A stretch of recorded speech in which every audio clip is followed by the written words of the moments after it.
toujours, hein, mais là, ça y est. On va attendre que tout le monde s'assoie. La réforme 100% santé, j'imagine que vous connaissez. La question qu'on va se poser aujourd'hui est la suivante. Peut-elle être écolo? Alors pour répondre à cette question, cette vaste question, 3 représentants syndicaux avec nous aujourd'hui. Lucie Redonné, déléguée générale du CINAM et du CINOM chez Écoutez Voir. Sandrine Ladoux, administratrice du ROF en charge de la commission RSE et directrice de la communication de la santé et de la RSE du groupe Optique 2000, et Hugues Verdier-Davioud, opticien et président de la FNOF, la Fédération nationale des opticiens de France. Alors pour rappel, très rapidement, la réforme 100% santé, elle a pour objectif de faciliter l'accès aux soins pour tous. Donc elle propose des équipements pris en charge à 100% par la sécurité sociale et les complémentaires santé. C'est le fameux panier A. Alors je disais, la question qui nous intéresse aujourd'hui, ce n'est pas la réforme en tant que telle, mais peut-être ses limites d'un point de vue environnemental. Alors je vous pose la question, Lucie Redonné, est-ce que 100% santé et écologie sont compatibles? Alors en fait, il n'est pas très facile de répondre à cette question parce que le 100% santé n'a pas été pensé justement pour répondre à ces objectifs. Le 100% santé, sa nomenclature n'est pas contraignante sur ce point. Donc finalement, c'est d'abord une part de l'offre d'optique générale. 20%, c'est donc pas une part si petite que ça. Et comme sur ce point ce n'est pas contraignant, eh bien en fait elle reflète la diversité au global de notre filière et le choix très contraint, nous allons y revenir, mais le choix des opticiens qui la proposent. Et dans ce choix, bien évidemment, il va y avoir des critères de responsabilité, mais également des critères de tarification, des critères d'accessibilité, des critères de qualité, qui font que parfois, finalement, cette responsabilité ne prend pas la part qu'on souhaiterait la voir y prendre. Mais elles ne sont pas incompatibles. Mais elles ne sont pas incompatibles. Est-ce qu'aujourd'hui, ce 100% santé représente les 20% les plus écolos de l'offre d'optique ?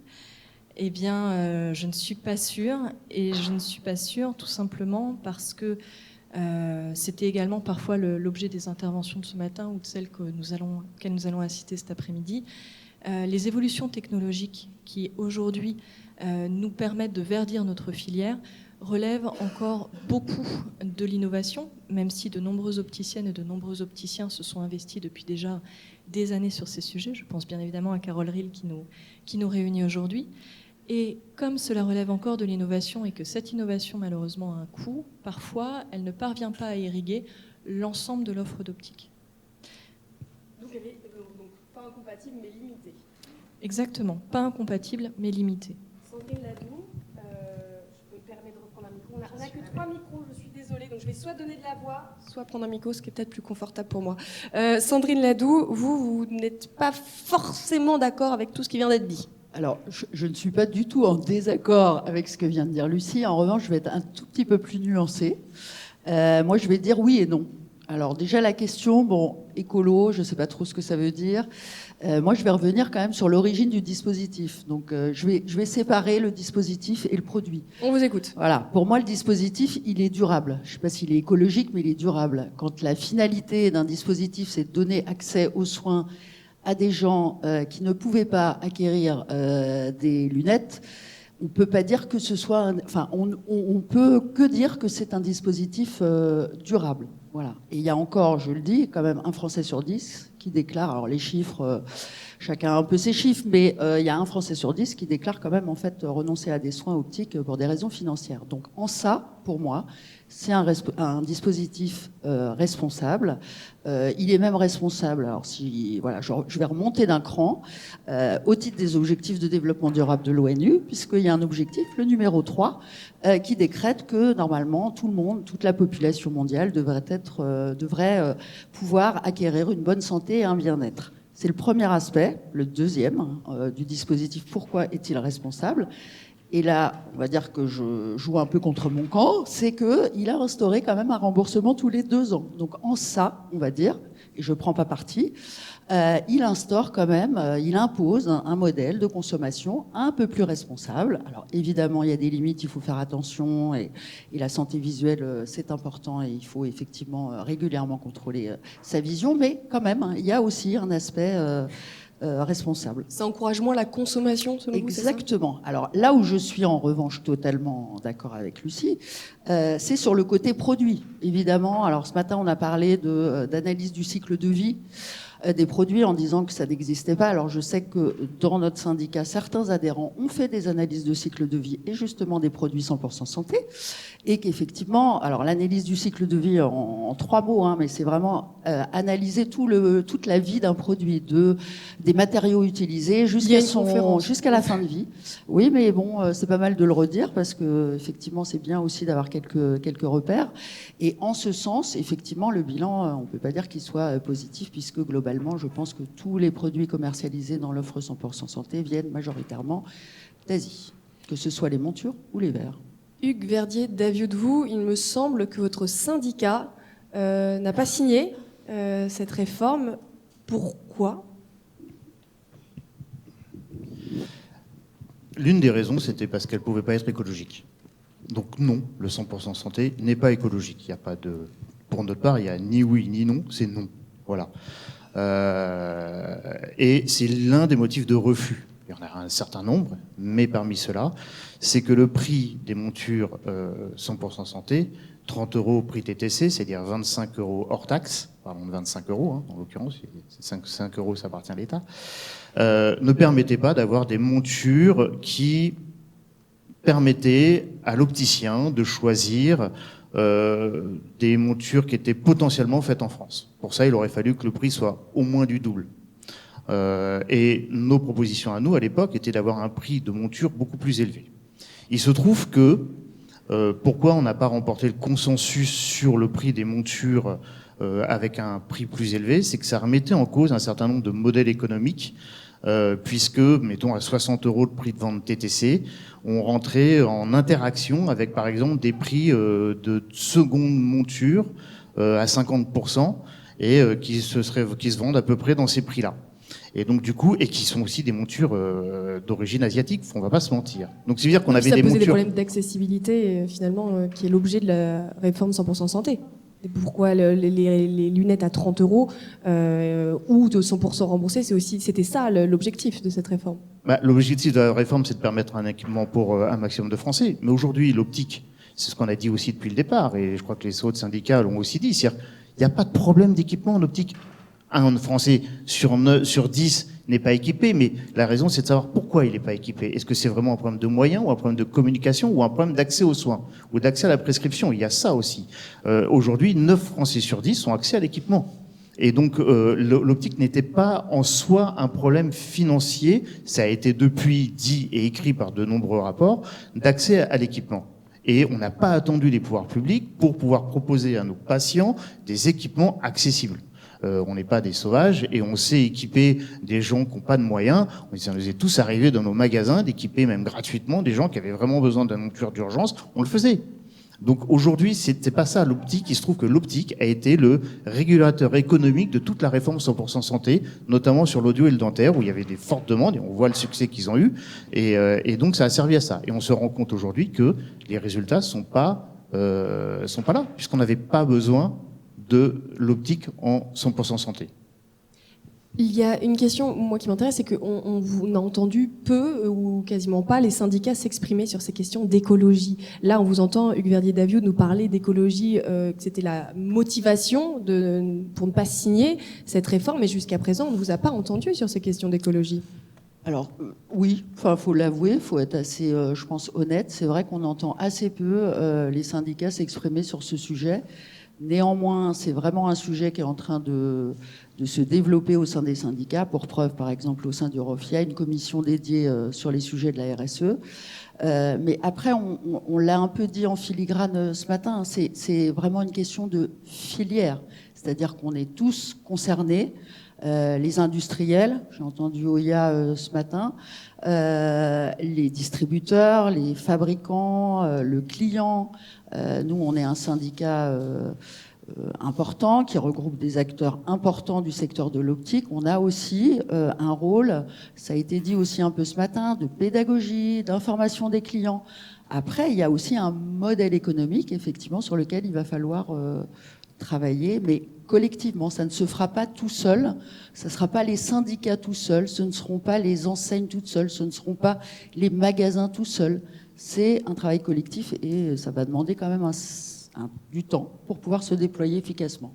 Monsieur Redonnet, vous vouliez réagir ? Oui, moi j'aimerais avancer deux types d'éléments. D'abord, la première chose, je crois que plusieurs d'entre nous avons prononcé le mot d'humilité en disant que nous n'étions pas des experts finalement de l'écologie, nous sommes des experts de la santé visuelle, et que finalement ces questions d'écologie, même si elles nous préoccupent tous, nous sommes encore parfois en train de réussir à mobiliser les moyens qui nous permettent réellement de transformer notre filière. Alors excusez-moi, mais l'écologie fait partie de la santé aujourd'hui. Et alors justement, c'était mon second point. Mon second point, c'est qu'aujourd'hui, en tant que syndicat représentatif de cette profession, nous sommes parfois amenés à traiter avec des représentants qui souhaitent nous ramener en permanence aux questions de santé et de sécurité sanitaire. Or, nous, ce que nous portons, c'est que la santé ne peut pas se penser sans l'écologie. Et sur des réformes qui sont pourtant, qui normalement devraient mobiliser justement ces sujets d'écologie, en tout cas nous, ça nous semble vraiment évident. Je pense par exemple au reconditionnement des montures. Lorsque nous essayons de proposer, dans le cadre d'une réforme cette fois normée, dans le cadre d'une réforme qualitative, des éléments qui relèveraient de l'écologie ou au sens plus large de la RSE, et dans RSE je pense aussi au S, comme l'a très bien soulevé Sandrine, mais également, comme l'a dit Hugues, en pensant notamment au lieu de la production. En France, chaque fois que possible, et en Europe, sinon, parce que c'est vrai que se mobiliser pour penser le recyclage et le reconditionnement des montures qui sont produites à l'autre bout du globe, ça a quand même ses limites. Y compris donc sur ces sujets du reconditionnement des montures, nous avons parfois en face de nous des interlocuteurs qui nous renvoient systématiquement à la santé.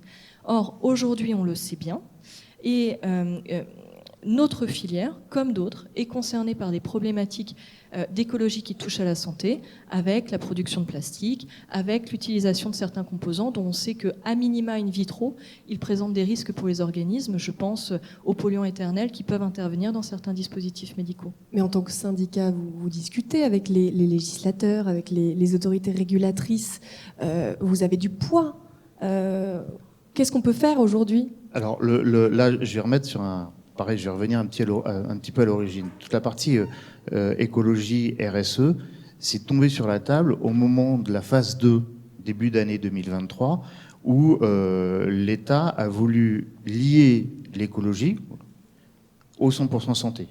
En gros, les montures, inclure dans les montures 100% santé, des montures reconditionnées. Attendez, on est sur un produit de santé, on ne peut pas s'amuser à prendre pour des verres de vue, des montures qui ont une vie, qu'on doit garantir d'ailleurs derrière pendant 2 ans, et si jamais elles se cassent, il faut qu'on les remplace. Ça veut dire que derrière, il faut que nous, on se paye les verres, parce qu'un verre n'est pas interchangeable. Et donc on a dit au ministère, c'est là où on a pesé tous ensemble, on a dit au ministère, stop, c'est une mesure filière qui concerne pas uniquement un marché plutôt qu'un autre, mais également le marché libre, et pas les distributeurs plutôt que les fabricants, mais y compris les fabricants. C'est pour ça que c'est pas un syndicat en particulier qui gère la chose, mais que ça a été mis dans le cadre du comité interprofessionnel de l'optique, le CIO, où il y a les fabricants, il y a les centrales d'achat qui sont également réunis, de façon à ce que ce soit l'ensemble de la filière qui prenne à bras le corps ce sujet. Alors ça a été mis sur la table assez récemment lors de la dernière AG au mois de septembre, et ça va être une étude qui va être peut-être un peu longue, qui va être approfondie, où nous on considère qu'il faut qu'on se fasse accompagner, parce qu'effectivement on n'est pas sachant ni de l'écologie, ni des problématiques propres aux fabricants. Parce que le problème des fabricants, on l'a dit tout à l'heure, Julien l'a dit tout à l'heure, on ne sait pas de quoi les verres sont faits. Donc faire une analyse, une ACV, une analyse du cycle de vie sans savoir comment est constitué un verre, c'est un petit peu compliqué. Et pareil pour les montures d'ailleurs, parce qu'aujourd'hui, les fabricants de montures, ils ont la pédale sur le frein pour une raison simple. pas les enseignes, enfin pas les opticiens, parce que les opticiens, ils voient une façon de gérer leur stock. Si demain, ils peuvent acheter beaucoup moins de montures chez les fabricants de lunettes pour gérer leur stock, les fabricants de montures, eux, ils sont pas tellement d'accord à avoir moins de volume de vente. Et donc, il va y avoir aussi un modèle économique à revoir là-dessus. Donc, c'est un équilibre. Si on modifie trop les équilibres trop brutalement, c'est la filière entière qui va souffrir. Et on n'arrivera pas non plus à l'objectif écologique souhaité. Donc, on ne fait rien? Non. Alors, on va travailler, justement. Je voudrais juste Sandrine Ladoux, rebondir sur... dos de lignée de la tête. Ouais, oui, parce que je voudrais quand même rebondir sur l'aspect seconde vie, seconde main. Alors, effectivement, ça a été mis sur la table à un moment donné dans le cadre de la discussion sur l'évolution du 100% santé. Évidemment que c'est un sujet qui concerne toute la filière. Néanmoins, je voudrais pas qu'on laisse à penser qu'il ne se passe rien. Il y a des acteurs, et il y a des acteurs d'ailleurs adhérents du ROF. Alors, je suis bien placée pour en parler, puisqu'en l'occurrence, il s'agit d'Optique 2000, mais qui ont déjà engagé des sujets sur la seconde main, la seconde vie. Et là où je rejoins, parce que ça fait partie de cette réflexion sur l'écologie, comment demain on assure, au-delà même de l'approvisionnement, des stocks de montures, mais la durabilité des produits, la fin de vie de ces produits. Donc, on travaille sur on travaille très concrètement sur ces sujets. Alors, là où je rejoins Lucie, c'est que c'est vrai qu'on a l'impression parfois que les pouvoirs publics vont un peu moins rapidement peut-être que nous. Et on rencontre quelques blocages, ou en tout cas, on nous dit c'est un peu trop tôt, on va en reparler en 2024. Mais il se passe des choses quand même dans l'optique. Enfin, il ne faut pas laisser à croire qu'il ne se passe rien.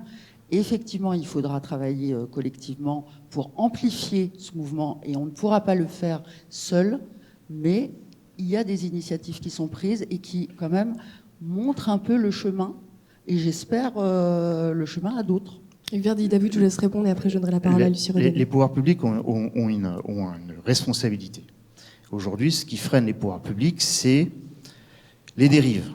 Et le risque des dérives, le problème, c'est que ça va généralement beaucoup plus vite que le cadre que le pouvoir public souhaite mettre. Il dérive, par exemple. C'est simple. Par exemple, on va reprendre il y a quelques années les données de santé. Aujourd'hui, en optique, on file toutes les données de santé pourvu qu'on puisse vendre un équipement. Si on parle des produits recyclés, aujourd'hui, il y a des marques qui font siège des ministères pour bénéficier de codes LPP pour que les montures recyclées soient reprises en charge par la Sécu. Un équipement ne peut pas être pris en charge 2 fois. Et aujourd'hui, ils font siège du ministère pour bénéficier d'un code LPP pour pouvoir vendre ces montures et qu'elles soient prises en charge. On a des marques qui, sur leur site internet, écrivent clairement pris en charge par les complémentaires. Sauf que la complémentaire ne peut prendre en charge que si la sécurité sociale a fait son travail de contrôle en amont. Donc aujourd'hui, la dérive, elle est déjà écrite sur les écrans. Donc il y a des dérives. Donc qu'est-ce qu'on peut faire ? Le problème, c'est de travailler, essayer de travailler rapidement. Moi, ce que je veux, c'est d'essayer de faire un cadre avant que les dérives se fassent. Le problème, c'est que les dérives vont généralement beaucoup plus vite que le cadre ne met à se mettre en place. Donc effectivement, il y a deux sujets. Il y a travailler avec les pouvoirs publics le plus vite possible pour cadrer tout ça, et puis essayer après de contenir les dérives, mais ça c'est du commerce. Mais alors pour revenir à cette question d'écologie, mais plus largement d'éco-responsabilité, est-ce que on ne pourrait pas ajouter des conditions d'éco-responsabilité au 100% santé? Lucie Redonné, peut-être que vous voudriez réagir sur cette question. Ou pas. Mais sinon, Amélie Poulon... Non, mais en fait, comment dire, on voit bien dans ce débat très intéressant que à la fois on essaie tous un petit peu de sortir du 100% santé parce que ce qui nous interroge, c'est plus globalement l'éco-responsabilité de la filière. Le 100% santé, encore une fois, c'est une réforme d'accès aux soins. En aucun cas, on a envie de considérer, on ne peut considérer que le soin se résume à la seule, on va dire, santé des populations. En tout cas, cette santé, elle recoupe des sujets qui touchent également à l'écologie. Donc, oui, bien entendu, que nous pourrions imaginer demain que l'écologie prenne sa part dans cette réforme du 100% santé. Mais, encore une fois, aujourd'hui, avant de pouvoir vous répondre très précisément sur ce qui pourrait intégrer finalement cette réforme 100% santé sur ces aspects écologiques, je vous dirais que c'est finalement toutes les initiatives qui déjà aujourd'hui existent, Sandrine le disait, et en aucun cas je n'ai souhaité dire que nous ne faisions rien. Non, en aucun cas ce n'est cela, mais ce sont toutes ces initiatives qui aujourd'hui existent, et c'est également toute la bonne volonté dont fait preuve la filière. Aujourd'hui, la filière est prête justement à bousculer un petit peu les équilibres qui peut-être préexistaient ou ont trop longtemps préexisté, qui parfois ne laissaient pas suffisamment de place à l'écologie, pour faire des propositions et justement normer des choses un petit peu différemment. Mais je n'irai pas aujourd'hui seule vous dire, là effectivement, ce point-là, on peut imaginer l'entrée dans la nomenclature, ce point-là, on peut imaginer l'entrée. Nous sommes en train actuellement de discuter... Quand vous dites seul, c'est seul dans votre syndicat ou seul tous les... Alors oui, parce que... seul à ce les micro, syndicats face...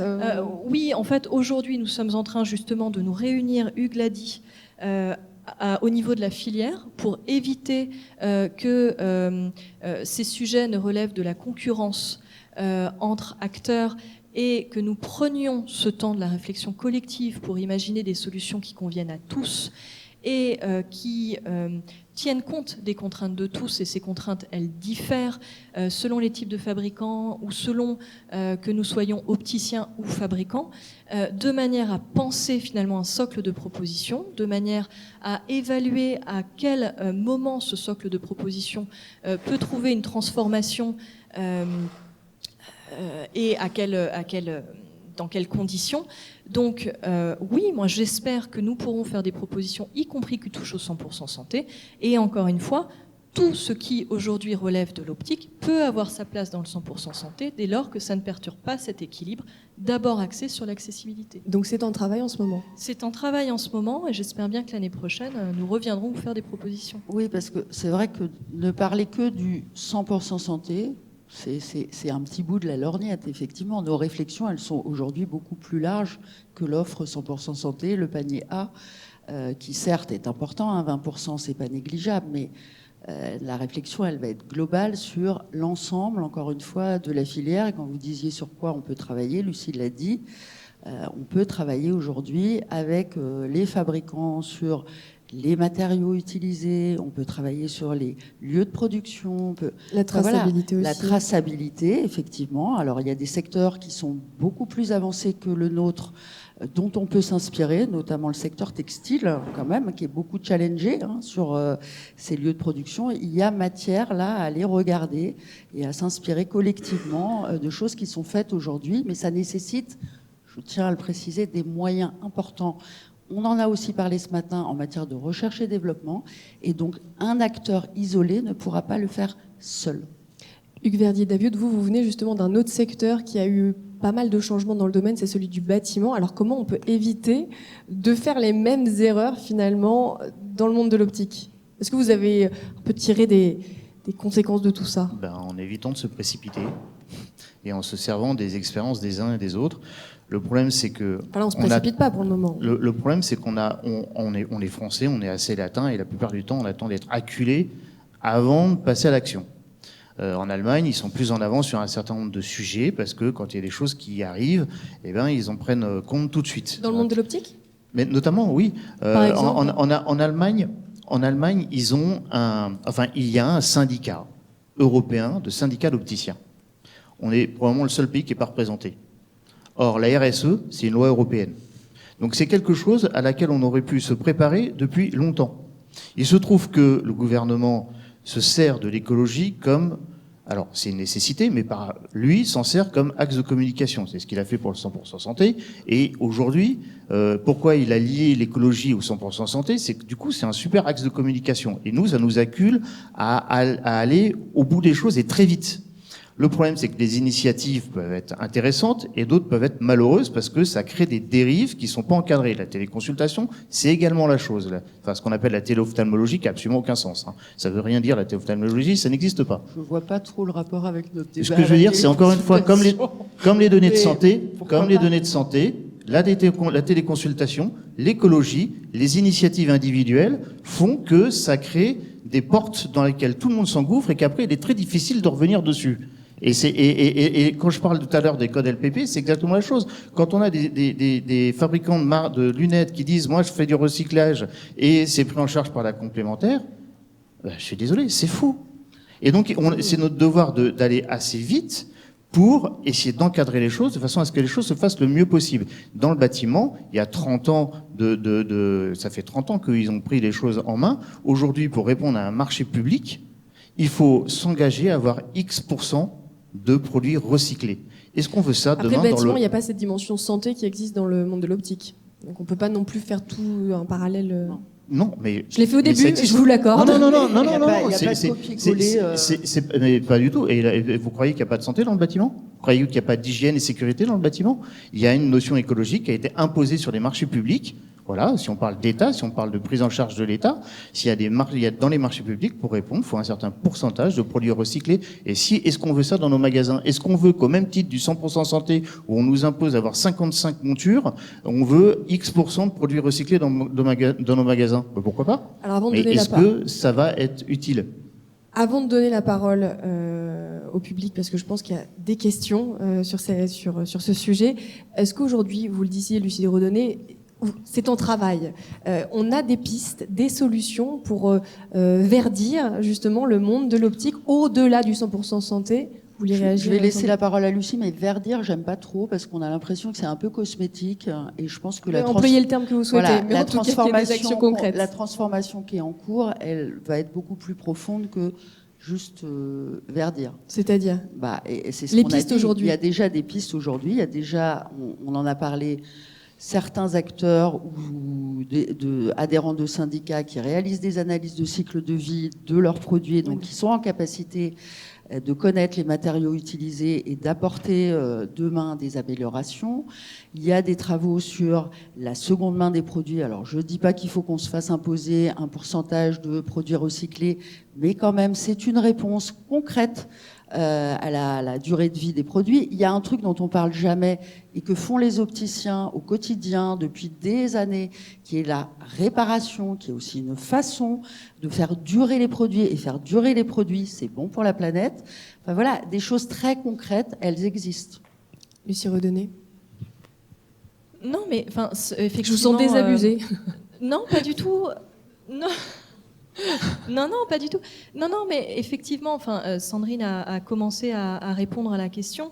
Des pistes, nous en avons énormément.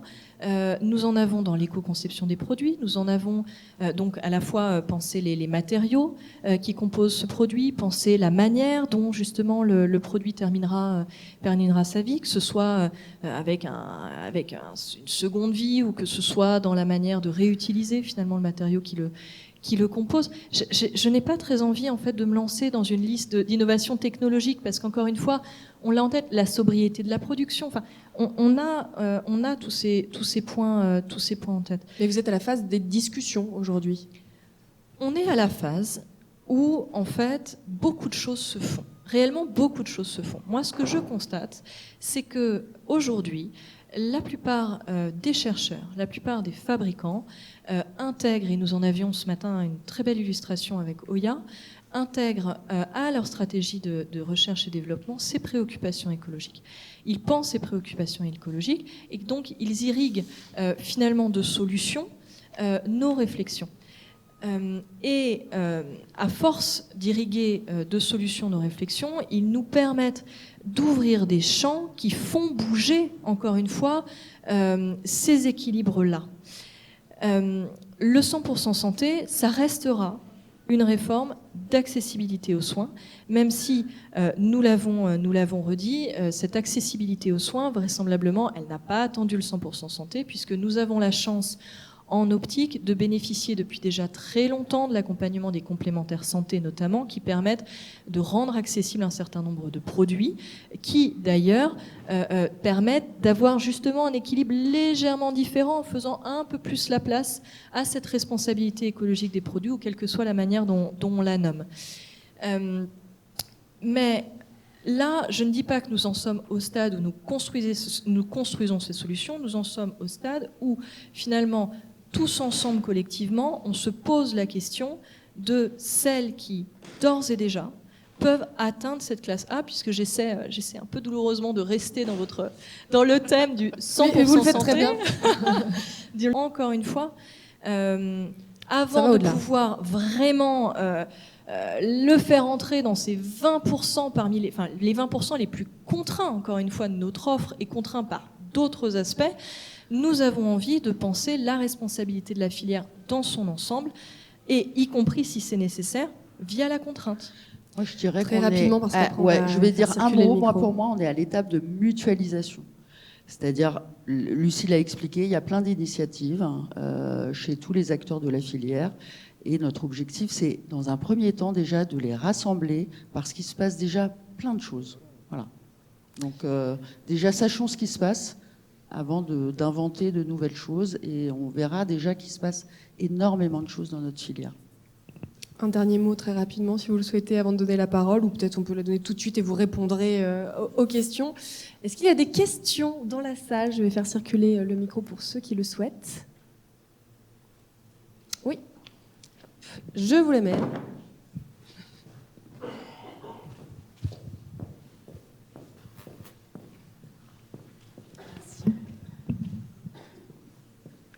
Bonjour.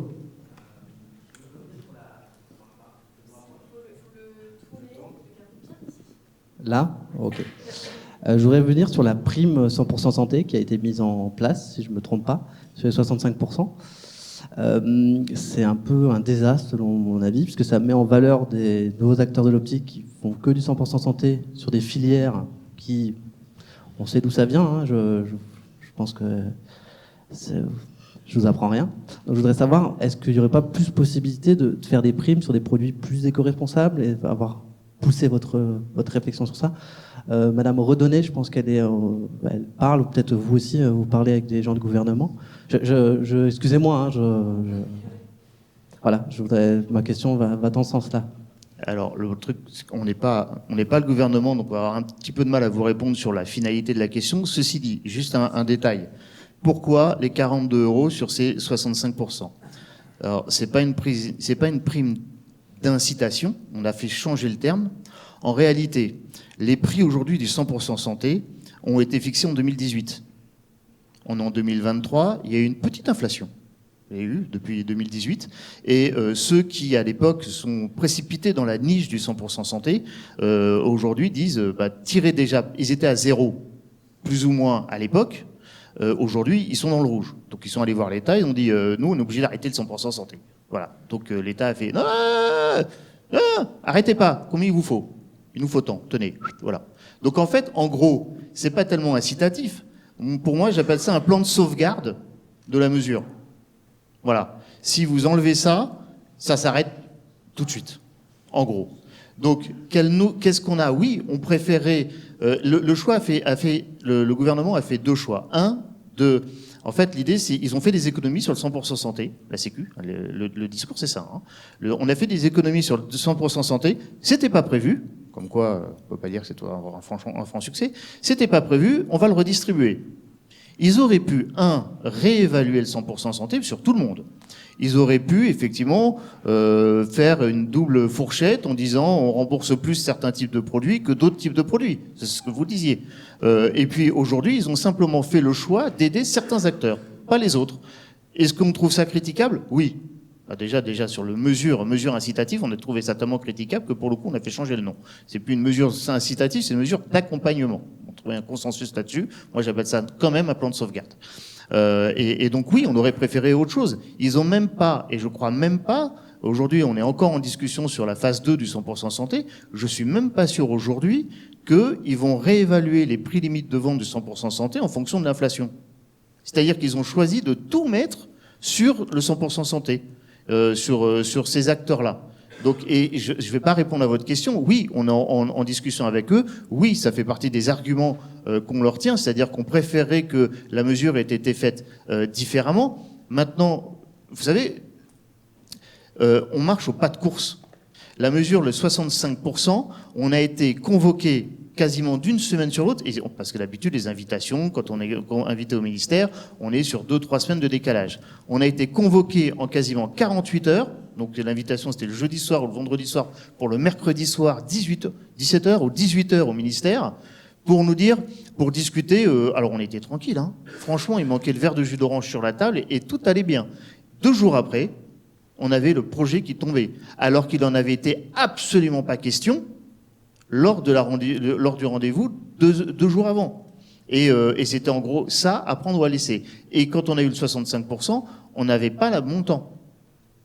Donc, c'était inverse, c'était 42 € et 65 ou c'était 65 et 42. Enfin, de toute façon, il nous manquait la moitié des informations. Et en gros, on nous pose... Et on va terminer rapidement. Il n'y a pas tellement de négo. Pardon. J'ai vu qu'il y avait d'autres personnes et malheureusement le temps nous presse, même si on est ravis de savoir que vous avez pris du jus d'orange lorsque vous vous retrouvez. J'ai vu qu'il y avait une autre question de ce côté-là. Oui, est-ce que c'est possible de faire passer un micro? Sinon, moi, j'en ai plus du tout. Ça m'arrange. Merci beaucoup. Et je suis navrée, le temps nous presse malheureusement. Donc ce sera la dernière question. On vous écoute. Bien comme ça au niveau du menton. On va faire un cours de...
Je vais répondre.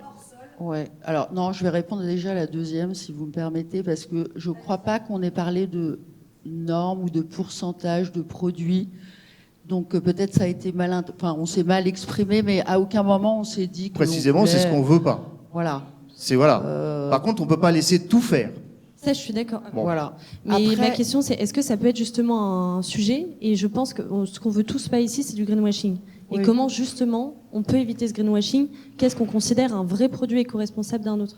Alors, je vais pas répondre à là, je vais pas, ça va être un peu long comme question, mais effectivement, oui, il y a bien sûr, il faut faire attention à cette question du greenwashing. Après, je pense qu'on est tous très sensibilisés à ce sujet parce que on est tous autour de la table, alors, en tant que syndicat, mais aussi en tant qu'entreprise soumise à de nombreux contrôles.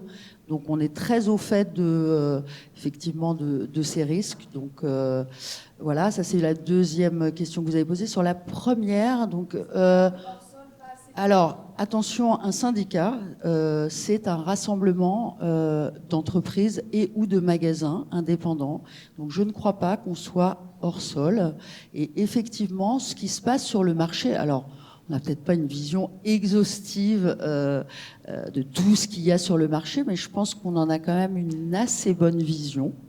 Et donc, j'ai pas cette sensation du tout qu'on serait totalement Non, c'était pas hors mon sol. propos, Vous aviez une question sur la vitesse, peut-être? Oui, c'est plutôt sur ça. Est-ce que vous êtes prêt à venir rencontrer? Parce que je pense que les problématiques, elles ont été soulevées et vous avez très bien les sujets. Et est-ce que vous êtes prêt à avancer main dans la main? C'est plutôt ça. Avec qui? Alors, j'ai pas compris d'où vous... Là, c'était notamment sur les garanties sur le reconditionné. Enfin, pour nous, on est en capacité d'assurer plus longtemps. Hugues. Et est-ce que vous êtes prêt à découvrir pour se dire, OK, ça marche, OK, ça marche pas? Et comment? Est-ce que vous êtes juste ouvert au sujet et à évoluer ensemble? On est complètement ouvert. Et là, je crois que je peux parler pour les 3 syndicats. On est complètement ouvert. Je vois pas ce que vous fait dire qu'on n'est pas ouvert. Sur le temps, il faut bien voir une chose. Il y a plusieurs temps. Il y a le temps intersyndical où il faut qu'on se mette évidemment d'accord entre nous. C'est pas toujours évident puisque on dépend pas forcément les mêmes modèles économiques, mais en même temps, ça nous permet aussi d'avancer et trouver des solutions communes. Mais quand bien même nous, on serait d'accord entre nous. Et ça arrive beaucoup plus souvent que vous ne pensez. Le temps judiciaire, le temps administratif, le temps ministériel, le temps des réformes, c'est pas du tout le temps du terrain. C'est notre premier regret. Et on passe le temps à le dire.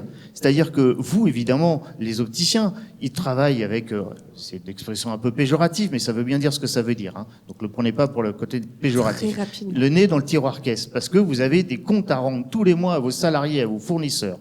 Et quand nous négocions des réformes, on les négocie avec plusieurs années d'avance. Aujourd'hui, on paye les conséquences, en bien ou en mal, du 100% santé. Et on travaille sur des réformes qui vont s'appliquer dans 2 ou 3 ans. On n'est pas hors sol, on est sur un temps un peu différent. Et pour autant, au quotidien, on gère les choses. Ce qui serait d'être hors sol, c'est ne pas de connaître les lois et de mettre par exemple sur un site internet, ce que je disais tout à l'heure, que des lunettes reconditionnées peuvent être prises en charge par des complémentaires. Et je vous invite à poursuivre cette discussion juste après cette conférence, que là, vous parliez de temporalité, eh bien c'est la fin de cette première conférence. On se retrouve sans doute, peut-être même tout de suite, pour parler de la loi industrie verte. Qu'est-ce que ça veut dire exactement pour vous ?